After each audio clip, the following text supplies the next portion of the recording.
안녕하세요. 클라우디아입니다. 오늘은 이혜재 작가의 작품 가위바위보 준비했습니다. 작가는 작품 속에서 세상의 인간관계를 지속하는 데 있어 밀고 당기고 이기고 지고 그리고 비기면서 끊임없이 내기를 하고 있다고 말합니다. 관계를 지속하게 만드는 건 설렘이나 배려가 다가 아니라고 말하고 있죠. 평범한 사람들의 이야기. 지금부터 함께 하시죠.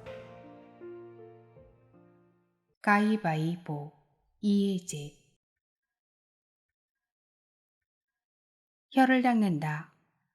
뭉툭하면서도 길고 허옇게 뭔가 들러붙은 나의 붉은 혀를 닦는다. 한 번, 두 번. 천천히 혓바닥을 쓸어내린다. 그러나 설태는 깨끗하게 사라지질 않는다. 하나, 둘, 셋, 넷, 다섯, 여섯, 일곱, 여덟. 칫솔로 좀 더 싹싹 혀를 닦는다. 하얀 설태는 농도가 옅어질 뿐 그대로다. 이제 나는 목구멍 깊숙이 칫솔을 밀어넣는다.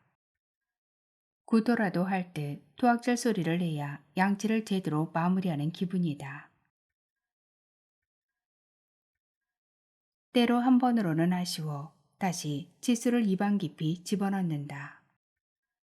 이때 조심해야 할 점은 두 가지인데 하나는 자칫 손목에 힘이 들어가면 정말 토가 나온다는 것이고 둘째는 소리를 내뱉음과 동시에 오줌이 찔끔 흘러 팬티를 적신다는 것이다.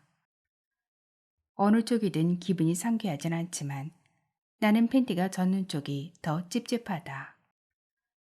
갑작스러운 통증으로 오줌을 지를 만큼 놀란 거라면 무난할 텐데 아무래도 아이를 낳고 넓어진 질의 수축과 이완이 원만하지 않다는 신호 같아서다. 아이 둘을 낳고 나니 줄넘기할 때도 오줌이 새어나온다는 팀장의 이야기가 떠올라 똥꼬에 힘을 바짝 주고 허리를 편다. 엄마는 찌긋찌긋하면서 토해요. 우악, 괴물소리네요. 아들 녀석이 심이 다 빠진 로보카폴리 색연필을 손에 쥐고 시어머니 앞에서 이 닦는 신용을 한다. 윗니 아랫니 치카치카 구석구석 닦아요. 우리 모두 이 닦기 대장. 하루 3번 밥 먹고 나서 우악 퇴! 우악스럽게 흉내내는 아이에게 기특하다고 칭찬할 수는 없고 그런 걸 왜 따라하느냐고 혼내기도 뭐해 욕실 앞에 어정쩡하게 서 있는데 시어머니가 아이 엉덩이를 토닥이며 가엾다는 투로 말한다. 아이고 우리 강아지 좋은 걸 보고 배워야지 원. 시어머니는 고개를 힐끗 돌려 나를 바라본다. 아이들은 나쁜 것보다 이기기 마련이야. 일하느라 바빠도 아이가 우선이어야지. 저들 어쩌라고요. 혀끝에 맴도는 말을 요리조리 굴리며 나는 힘없이 웃어 보인다. 새들이 지나면서 아이 스스로 해가는 것들이 늘어간다. 손 씻고 세수하고 이 닦고 신발 신는 모습이 제법 그럴듯한데 아이의 행동에서 벼랑간 내 모습이 스칠 때가 있다. 아이가 엄마 닮는 거야 당연하지만 뭐래도 특유의 주심성과 예민함이 도드라지는 아이이기에 혀를 쭉 내밀고 토악질하는 모습이 혹시라도 남들 눈에는 일하는 엄마로부터 비롯되는 애정 결핍이나 불안 같은 이상 증상으로 비칠까봐 염려된다. 아이는 집안에서 무방비 상태로 풀어지는 나를 유독 잘 기억한다. 양치하는 것 말고도 바지를 벗어 가랑이 사이 냄새를 맡는다거나 어금니에 낀 시금치를 앞자까지 뽑아내거나 코딱지를 파서 소파 옆에 묻히고 발가락을 후빈다거나 남편의 옷가지를 바닥에 내던지고 나지막이 욕설을 내뱉는 행동들. 아이를 위해 너저분한 습관들을 고칠 필요가 있겠지만 습관을 바꾼다는 건 그 다짐 자체 말고 쉬운 게 없다. 한 사람의 생을 통틀어 타인의 영향력이 얼만큼 작용하는지 문득 궁금해진다. 상대가 어떤 사람이냐에 따라 그 크기와 정도가 달라지겠지만 귀가 얇고 주관이 뚜렷하지 않은 나라는 인간은 선망과 부러움, 질투, 시기, 눈치 같은 것이 끝없이 얽히고 설켜 이루어졌다. 이를 아이가 담는다면 색연필로 혓바닥을 닦고 아무데서 코딱지 파는 것보다 심각한 일이다. 그러니 습관을 바꾸기 전에 성격부터 고쳐야겠다고 생각하다가 고개를 내젓는다. 마음에 들지 않는 게 어디 한두 가지여야지. 그러지 말고. 시댁에서 집으로 돌아오는 차 안에서 남편이 낮게 운을 뗀다. 그러지 말고 좋게 생각하자. 갑자기 무슨 소리야? 내가 묻는다. 알면서도 왜 그래? 내가 뭘? 나는 다시 묻는다. 얼마 전까지만 해도 팀장 괜찮은 사람이라며. 남편의 말에 별다른 댓글을 낳는다. 일요일 저녁 서울에 들어서는 길엔 차가 많다. 잠든 아이의 이마를 쓰다듬다가 창문을 내린다. 늦여름 저녁 공기는 농도가 짙지만 간간히 불어오는 바람에 가을이 와닿는 느낌이다. 웰컴 투 서울. 반대로 고개를 돌리면 굿바이 서울. 시작이자 끝이기도 한 경계선. 그 밖으로 밀려나지 않기 위해 집들은 오밀조밀부터 제자리를 버티고 섰다. 서울은 그 이름에 위배되는 그림자를 지워내려는 듯 오래되고 칙칙하고 색발의 많은 것을 끊임없이 부수고 있다. 출근길에 본 어떤 건물이 퇴근길에 흔적 없이 사라져 쾌쾌한 먼지와 콘크리트 조각과 쓰레기가 나뒹구는 공터로 바뀐다. 그 옆 건물들도 차례차례 무너져 일주일 새 한 동네가 없어지기도 한다. 그런 날엔 좁은 골목들을 지나 집에 다다라 아직 낙오하지 않은 현실을 안도할 뿐이다.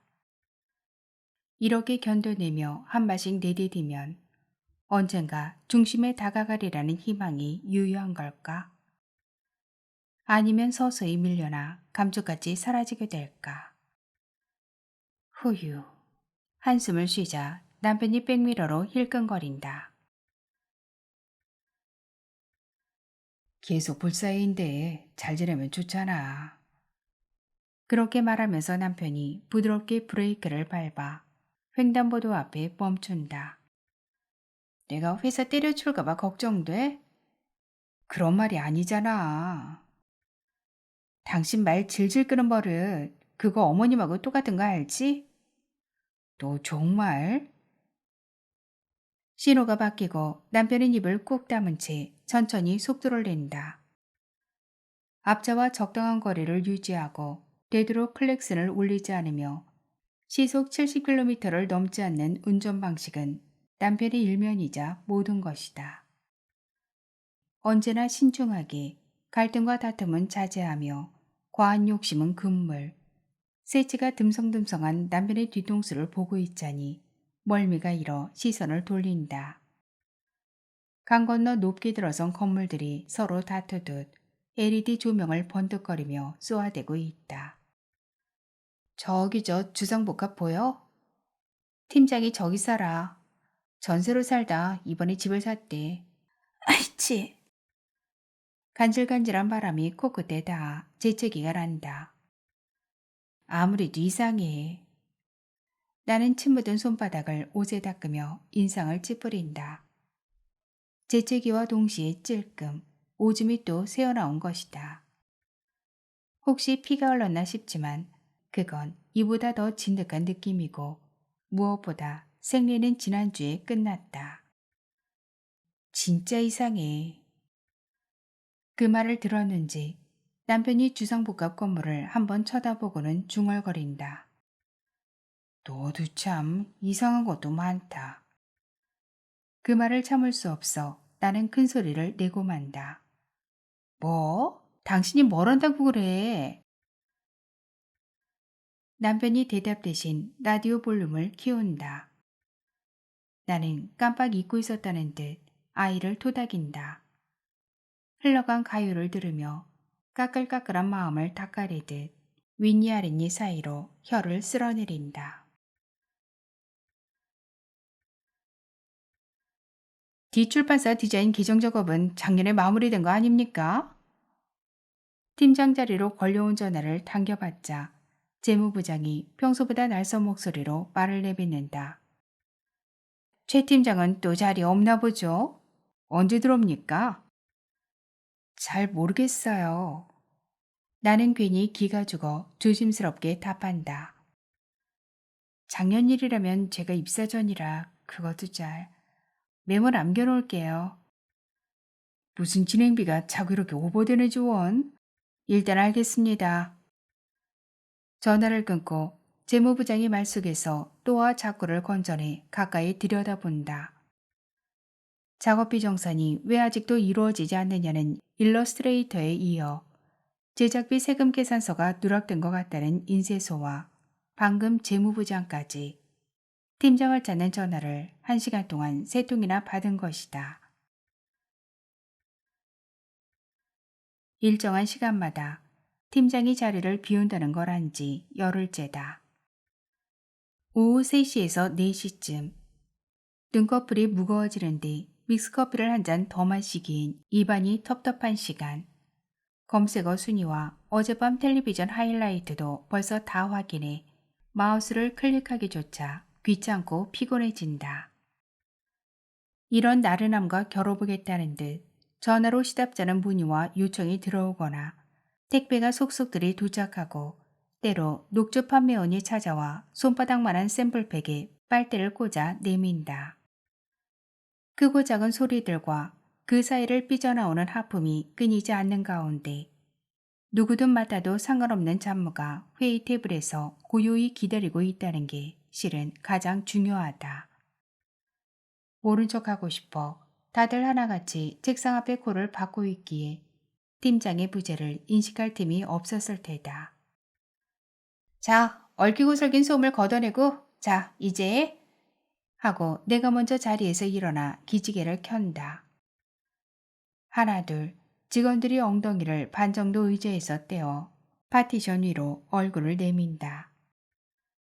슬쩍 나를 쳐다보고 저들끼리 한번 마주보고는 어쩔 수 없다는 표정으로 테이블 앞에 모인다.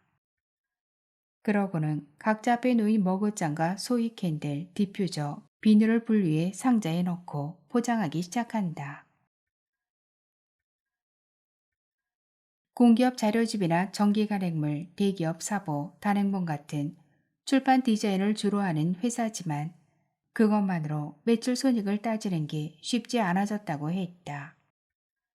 2년 전 대표이사는 세컨드 사업을 구상했고 그때 스카우트한 인물이 바로 지금의 팀장이다. 팀장은 출판계에서 실력 있는 디자이너로 손재주가 뛰어나기로 유명하다.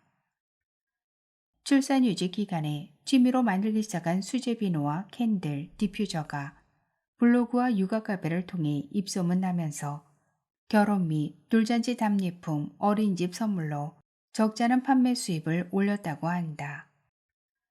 대표이사가 복직을 앞둔 팀장에게 회사 내 독립된 브랜드 사업을 꾸려보지 않겠느냐고 제안해 팀장은 현재 디자인팀을 총괄하면서 라이프스타일 사업팀도 맡고 있다. 기대가 아주 많아요. 출근 전날 나를 향해 미소 짓던 팀장의 모습을 기억한다. 조금 분주하고 들떠 보였지만 피로와 무기력에 절어있는 상사 유형보다는 나아 보여 기대를 하게 했는데 이제 모든 것은 과거형에 지나지 않는다. 라이프 스타일 사업 매출은 대표이사가 목표한 수준에 한참 미치지 못해 팀장의 고심이 이만저만이 아니다. 머그잔에 특별한 문구나 이름을 새겨주는 단 하나뿐인 나만의 컵 제작으로 단체 주문이 간간히 이어지지만 전체적으로 적자를 면치 못하고 있다.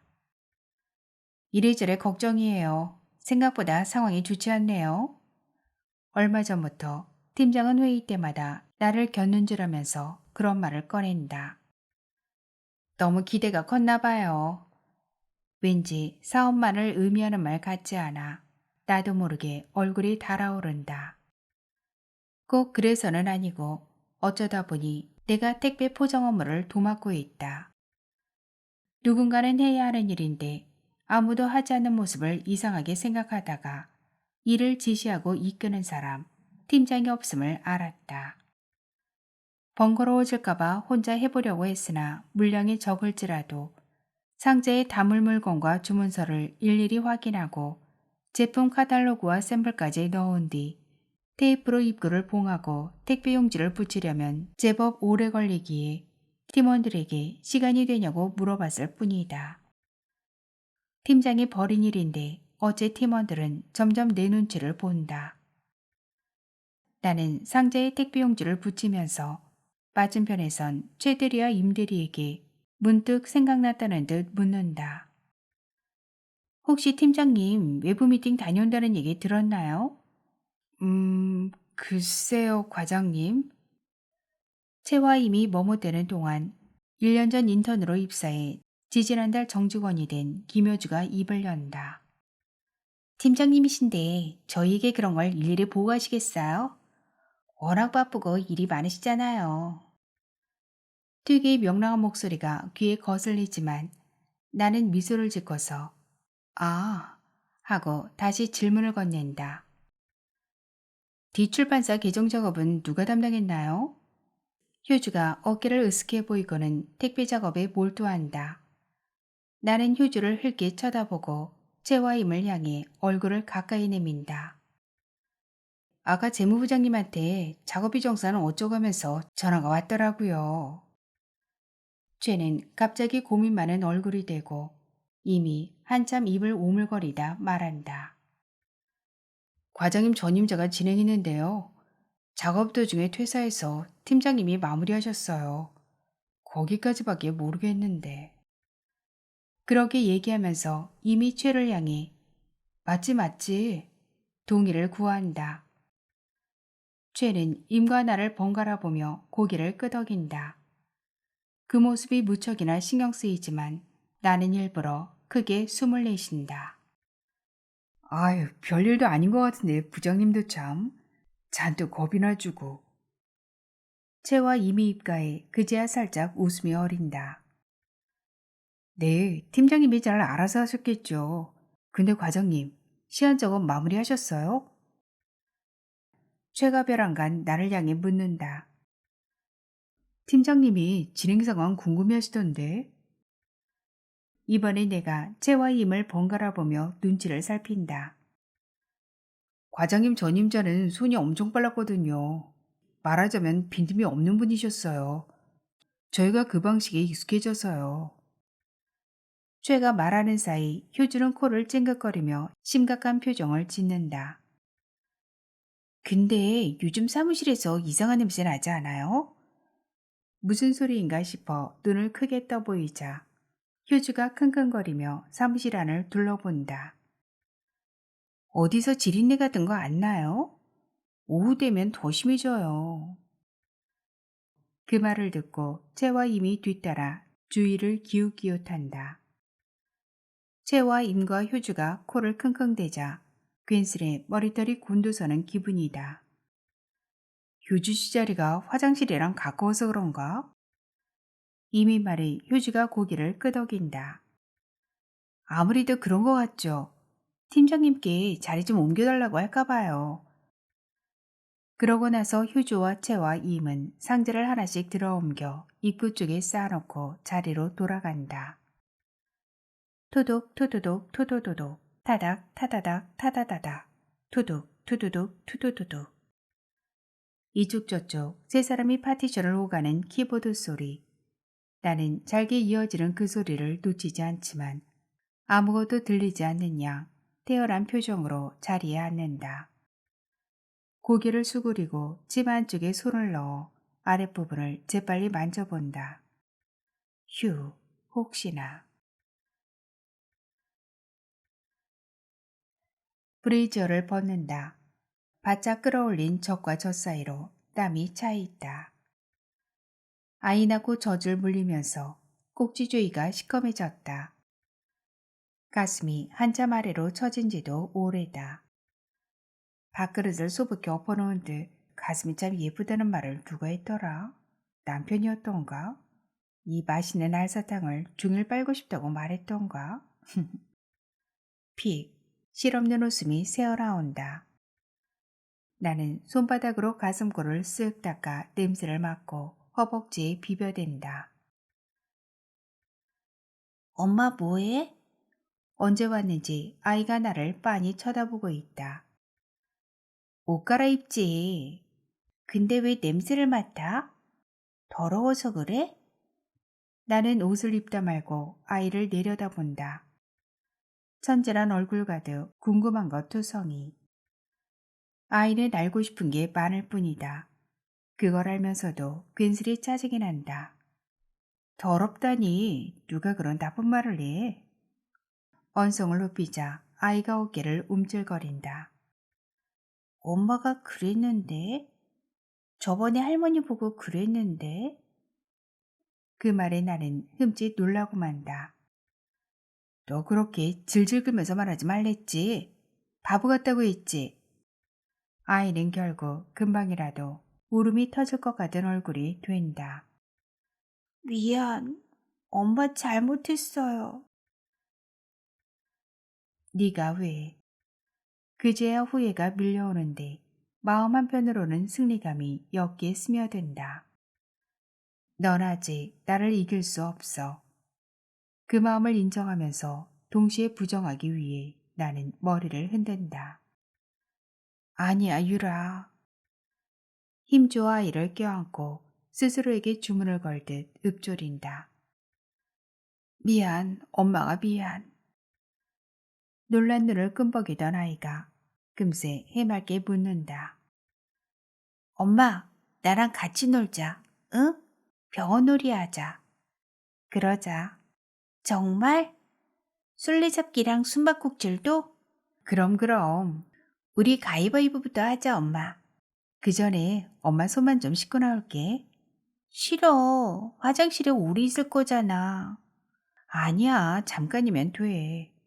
아빠 곧 오신다니까 블록놀이 하고 있어. 아이 등을 억지로 떠밀고 도망치듯 화장실에 들어간다. 손만 닦아서는 영 개운하지 않아 팬티를 벗고 샤워기를 튼다. 칫솔 가득 치약을 짜고 흐르는 물에 양치를 한다. 침과 뒤섞인 허연 거품이 주르르 몸 아래로 흘러내린다. 목 깊숙이 혀를 닦자 아랫배에 힘이 들어갔다 풀린다. 이참에 나는 아이에 서서 오줌을 싼다. 치약 거품과 누런 오줌과 샤워기 물줄기가 한데 섞여 발밑으로 빠져나간다. 10살 때였나? 외갓집에서 여름방학을 보낸 적이 있다. 할아버지는 매일 아침 점심 저녁 식후 3분 이내에 꼬박꼬박 이를 닦았다. 윗니 아랫니 어금니 금니 이를 닦은 뒤 할아버지는 마치 집 앞마당을 쓸듯 정갈한 자세로 혀를 닦았다. 구찌의 원인은 바로 여기 혀에 다 있단다. 허연 거 보이냐? 이걸 잘 닦아야 해. 구린내 나는 사람이 되지 않으려면 자고로 혀를 중시해야 한다. 마음과 말의 중심 아니겠냐? 할아버지는 그러고 나서 가악 침을 뱉으며 양치를 마무리했다. 구린내 나는 사람이 되지 않으려면 더 공을 들여야 하는데 자꾸 아이가 불러댄다. 샤워기를 끄고 서둘러 몸을 닦는다. 야근이 잦은 남편은 아직 오지 않고 작은 방에 아이와 누워 자장가를 부른다. 자장자장 우리 아기 자장자장 잘도 잔다. 자장자장 우리 아기 자장자장 잘도 잔다.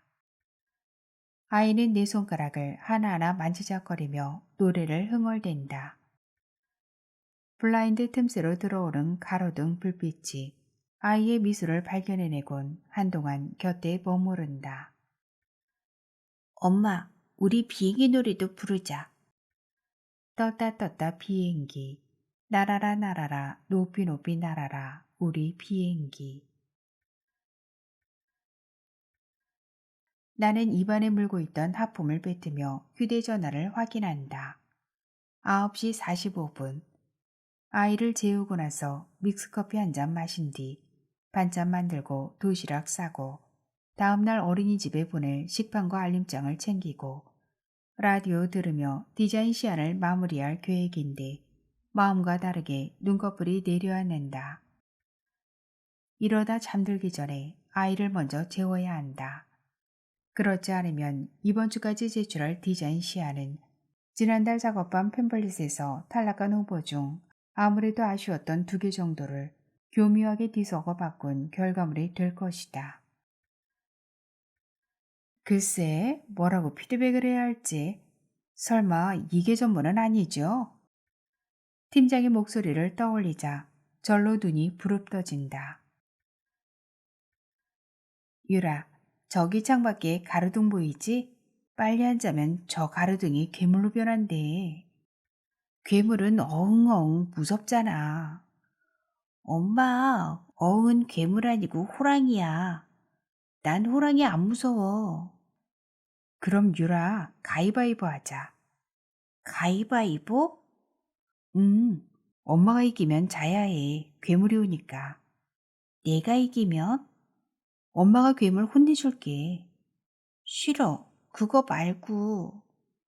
내일 장난감 자동차 사올게. 그거 말고. 그럼 회사 가지 말까? 우와, 신난다. 가위바위보. 아이가 주먹을 쭉 뻗어 보인다. 아이의 패는 의심할 여지가 없다. 아직 게임 규칙을 모르면서 놀이하듯 내지르는 환호와 탄성이 재미있을 뿐이다. 엄마가 이겼네? 내 말에 아이가 시무룩해진다. 바유라, 보자 갤 때 보. 엄마가 볼을 내면 주먹이 지는 거야. 엄마, 한 번만 더 하자. 안 돼, 이제 자야지. 유라, 저기 괴물 온다. 최 팀장, A그룹 사부 진행비가 왜 이중 처리된 겁니까? 이제 막 출근한 아침 시간. 재무부장이 저벅저벅 우리 팀으로 걸어오더니 팀장에게 묻는다. 채와 임이 팀장을 본다. 효주가 팀장을 본다. 팀장은 채와 임과 효주를 차례대로 공평하게 바라본다. 그리고 그 합을 더한 만큼의 뜨거운 시선을 내게 던진다. 박 과장, 이게 어찌된 일이죠? 네? 무슨 말씀이신지 정말 몰라요? 고문관 얼굴을 마주한다면 이와 같을까? 팀장은 입가에 미소를 띠고 있지만 눈빛은 아무 감정도 담지 않은 듯 차갑다. 고개를 갸웃거리는 팀장에 이어 효주와 채와 임까지 모두들 정말 궁금하다는 표정으로 나를 본다. 범인이든 아니든 서둘러 용의자를 세워놓고 자신은 아무 상관없음을 증명하기 바쁜 얼굴들. 두 손을 뒤로 숨기고 어떠한 패도 내보이지 않은 채 말없이 더 많은 말을 건네는 이들. 팀장과 공범인 걸까? 숨이 막혀온다. 여러 경우의 수를 헤아리다가 나는 팀장님 하고 말문을 뗀다. 조용한 사무실 분위기가 더욱더 가라앉는다. 그 일은 효준 씨에게 시키지 않으셨어요? 그러다 지난주 회의 때 팀장님이 직접 마무리하고 정선하겠다고 말씀하셨고요. 쿵쾅대는 가슴을 다독이며 주위를 살핀다. 이미 머리를 긁적인다. 최가 재무부장 눈치를 살핀다. 휴지가 어깨를 으스게 보인다. 다 같이 들은 것 같은데 왜 저만 기억하는지. 나는 작지만 누구라도 들을 수 있을 정도의 목소리로 웅얼거린다. 팀장이 일그러진 입가를 손등으로 감추고 어머 어떡해 목소리를 높인다.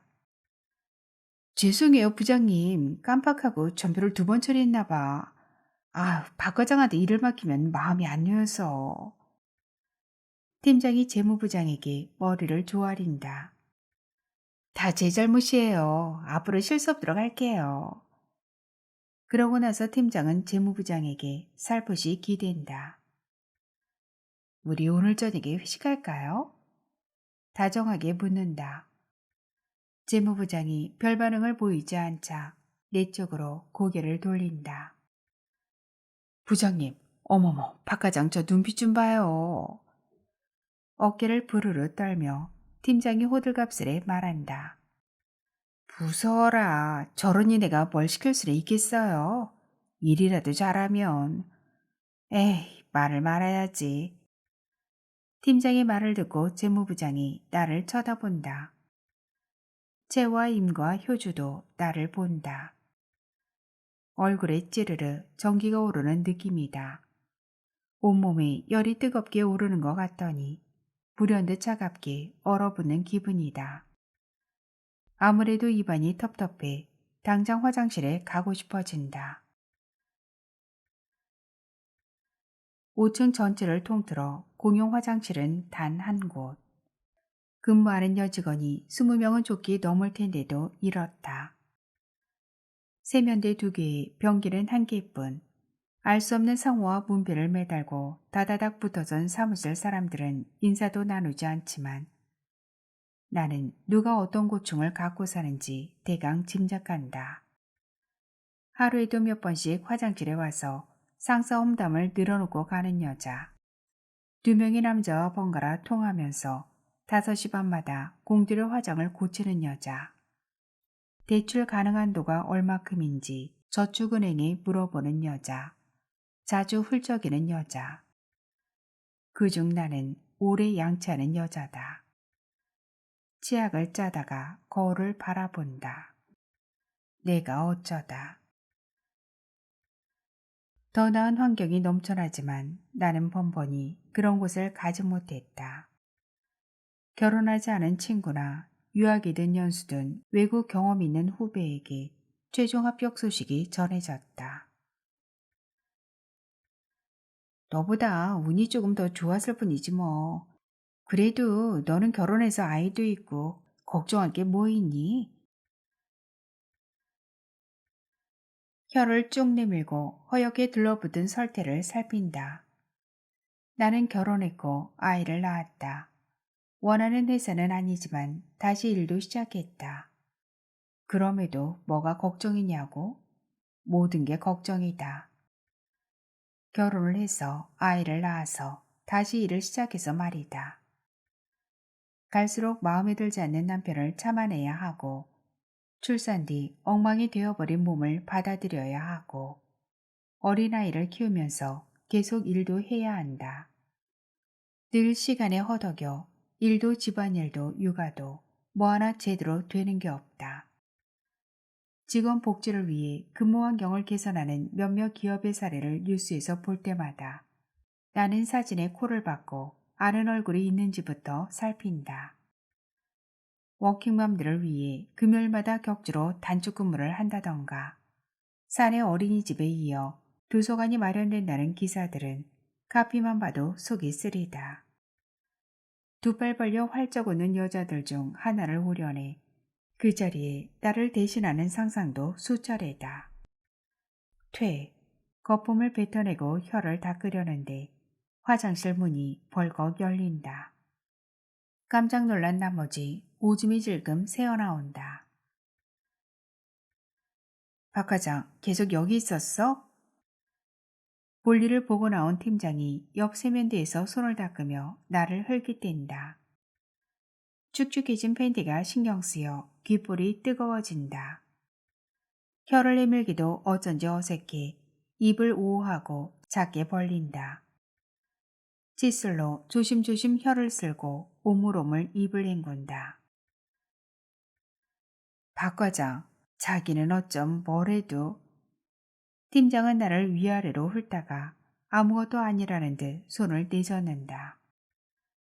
아직 배울 게 많지? 우리 회사만 놓고 보면 한참 막내잖아. 나는 휴지로 입가를 닦으며 네, 뭐 하고 애써 대답한다. 자기는 북이랑 참 많이 다르더라. 팀장이 물결인 손을 털며 한숨을 내쉰다. 박 과장, 우리 좀 편하게 살자. 사람이 어떻게 이기려고 만들어. 팀장이 나를 향해 찡긋 눈을 감았다 뜬다. 관계를 지속하게 만드는 건 설렘이나 배려가 다가 아니다. 조금이라도 빨리 자신의 솔직한 모습을 드러내거나 그 반대로 최대한 감추어야 한다. 나는 팀장을 신뢰하지 않지만 누구보다 믿음직한 미소를 지어야만 한다. 밀고 당기고 이기고 지고 비기면서 끊임없이 내기를 하는 중이다. 그러니 주먹과 가위와 보 사이에서 서로를 가름하고 패를 들켜서는 안 된다. 매 순간 관계의 우위를 점하는 일투성이지만 아무것도 모르는 듯 열연해야 한다.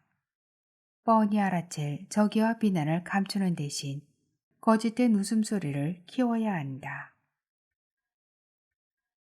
잘 알면서도 나는 번번이 실패해왔다. 박 과장, 우리 잘 지내봐요. 대결등 아래에서 팀장의 얼굴 곳곳 얼룩진 기미와 거무튀튀한 다크서클이 도드라진다. 어머 사장님! 하고 휴대전화를 받으며 팀장이 화장실을 나간다. 웬 커다란 쇼핑봉투가 책상에 놓여 있다. 뭘까 싶어 열어보니 잠바, 모자, 목도리, 멜빵바지, 크레파스, 장난감, 입담한 내복까지 이것저것 담겨 있다. 팀장이 다가와 결제판을 건네주곤 쇼핑봉투를 가리킨다. 아침에 준다는 게 정신이 없었지 뭐야. 우리 아들 입던 옷들이랑 장난감이에요. 워낙 비싼 브랜드라 그냥 버리기엔 아까워서 한 차례 빈다 생각하고 부담 없이 가져요. 팀장이 대수롭지 않다는 듯 말했다. 토도독 토도도독 타다닥 타다다닥 투둑 투두두둑. 채와 임과 효주의 파티션 사이를 오가는 키보드 소리가 들려온다. 셋 중 하나가 픽하고 자잘한 웃음을 터뜨린다. 크크, 다른 누가 웃으니 또 다른 누가 웃음을 참으려는 듯 흠흠 애써 헛기침을 한다. 귓가에 맴도는 그 소리들이 어지럽게 뒤섞인다. 목구멍 가득 뭔가 차오르는 느낌이 든다. 그러나 침을 꿀꺽 삼키고 힘주어 팀장에게 미소 짓는다. 더는 실패하지 않아야 한다. 고맙습니다. 오늘따라 집으로 올라가는 골목길이 힘에 부친다. 계단 난간을 붙잡을까 싶지만 손바닥에서 쇳내나는 게 싫어 다리에 힘을 싣는다. 이렇게 한 계단씩 밟아가다 보면 조금 나아질까? 적금을 하나 더 들고 좀 더 대출받아 집을 옮기고 언덕 없는 동네에 살 수 있을까? 아니 그 전에 짧게 여행이라도 다녀오자고 남편에게 얘기해 볼까? 비행기를 진짜 타게 된다면 아이가 무척 좋아할 테지. 떴다 떴다 비행기 따라라 따라라. 엄마, 그거 뭐야? 내 거야? 아이가 졸졸 뒤를 따라다니며 묻는다. 궁금해? 나는 옷을 벗어던지며 입을 연다. 고개를 끄덕이는 아이에게 시큰둥하게 답한다. 별것 아니야. 로봇이야? 아니, 그럼 자동차야? 공룡이야? 아니라니까. 또 아이에게 화를 내고 만다. 아이가 멈칫하고는 한 발 뒤로 물러난다. 유라, 나는 숨을 내쉬고 최선을 다해 아이를 바라본다. 유라, 먼저 한번 알아만 쳐봐. 곰곰 생각에 잠긴 아이에게 게임을 청한다. 우리 가위바위보 하자. 그 말에 아이가 두 눈을 반짝거린다. 가위바위보? 응, 유리가 이기면 저거 다 가져도 돼. 엄마가 이기면? 그럼 다 엄마 것. 자, 가위바위보? 아이가 검지와 중지로 V자를 그리며 폴짝이고 있다. 나는 휘둥그레져 아이를 본다. 야호! 내가 가윈했으니까 이겼지? 엄마는 맨날 보자기 보만 내잖아. 아이는 메롱 혀를 쏙 내밀더니 쇼핑 봉투를 가로채듯 가져간다. 우와, 뭐가 되게 많다. 로봇이랑 자동차다. 하나씩 꺼내들며 아이가 종알댄다. 나는 그 모든 감탄과 환호와 탄성을 놓치지 않지만 아무 소리도 들리지 않는 양 텅 빈 손바닥을 바라볼 뿐이다. 소설은 여기서 끝이 납니다. 이혜지 작가는 1982년생으로 한국예술종합학교 영상원에서 다큐멘터리를 전공했습니다. 글을 쓰며 작품 활동을 하고 있습니다. 긴 시간 함께 해주셔서 감사합니다. 오늘도 행복하세요.